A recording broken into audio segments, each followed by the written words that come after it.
राजकोट का नाम ही अपने गौरव के लिए जाना जाता था। सदियों से वहाँ एक पवित्र शक्ति थी, राजकोट की तलवार, जिसे कहा जाता था कि उसमें देवी दुर्गा की ऊर्जा समाई है। जब भी राज्य पर कोई संकट आता, ये तलवार अपने आप चमक उठती थी। पर एक रात जब पूरा राजमहल सोया हुआ था, महल के मंदिर से वो तलवार गायब हो गई।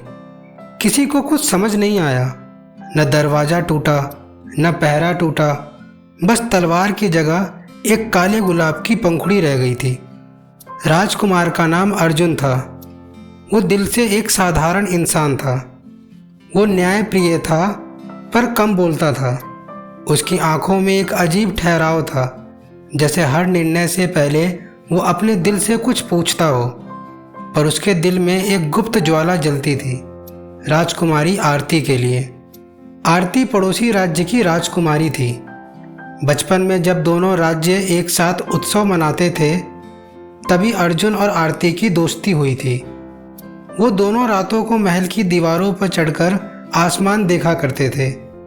आरती कहती थी, जब हमारी रियासतें मिलेंगी तब तारों की गिनती बंद हो जाएगी। और अर्जुन मुस्कुराता हुआ कहता, फिर मैं हर तारा तुम्हारे नाम कर दूंगा। लेकिन दोनों राज्यों के बीच राजनीतिक तनाव बढ़ने लगा और आरती को अपने राज्य वापस बुला लिया गया। कई सालों तक उन्होंने एक दूसरे को नहीं देखा, पर उनके दिलों में एक उम्मीद जिंदा थी, कभी तो मिलेंगे हम।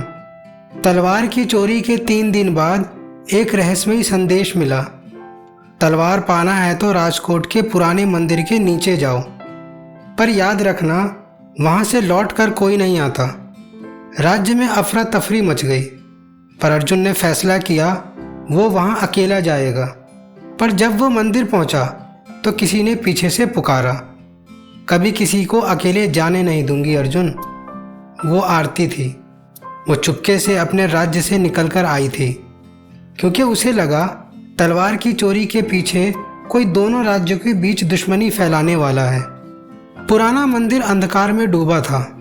नीचे एक गुप्त रास्ता था जो पत्थर की सीढ़ियों से होकर एक रहस्यमय तहखाने में जाता था।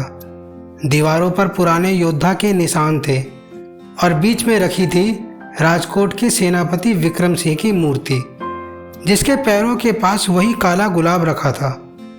आरती ने कांपते हुए कहा, ये वही निशान है जो मैंने अपने राज्य के खुफिया कागजात में देखा था। विक्रम सिंह कभी तुम्हारे पिता के खिलाफ साजिश कर चुका था। अर्जुन ने तलवार उठाने की कोशिश की, पर तभी पीछे से ताली की आवाज़ आई। वो खुद विक्रम सिंह था, वो व्यक्ति जिसने अर्जुन को तलवार चलाना सिखाया था, जो पिता समान था। पर अब उसकी आंखों में सिर्फ नफरत थी। राजकोट ने मुझे गद्दार कहा, जबकि असली गद्दार तुम्हारे पूर्वज थे। अब मैं इस तलवार को बेच दूंगा और राजकोट मिटा दूंगा। उसने शक्ति तलवार उठाई, पर जैसे ही उसने छुई, उसका हाथ जल गया। वो चीखा, क्यों? ये मुझे क्यों जला रही है? आरती ने आगे बढ़कर कहा, क्योंकि ये तलवार सिर्फ सच्चे दिलों को पहचानती है। विक्रम ने चारों तरफ आग लगा दी। आग की लपटों में अर्जुन और आरती फंस गए। वो लड़ते रहे, पर विक्रम ने एक वार सीधे आरती पर कर दिया। वो अर्जुन के सामने गिर पड़ी। अर्जुन ने उसे थाम लिया। आरती की हथेली से खून टपककर उस तलवार पर गिरा, और जैसे ही खून तलवार को छुआ, वो चमक उठी। वो हवा से उठकर अर्जुन के हाथ में जा गिरी। अब अर्जुन की आंखों में आंसू और आग दोनों थे। वो गरजा, ये तलवार सिर्फ रक्षा के लिए चलती है, बदले के लिए नहीं। उसने विक्रम पर वार नहीं किया, बल्कि उसकी तलवार तोड़ दी और कहा, तेरे जैसे लोग मरने से पहले ही मर जाते हैं। ये सब सुनकर विक्रम ने आग में कूदकर खुद को खत्म कर दिया। अर्जुन ने आरती को अपनी बाहों में लिया।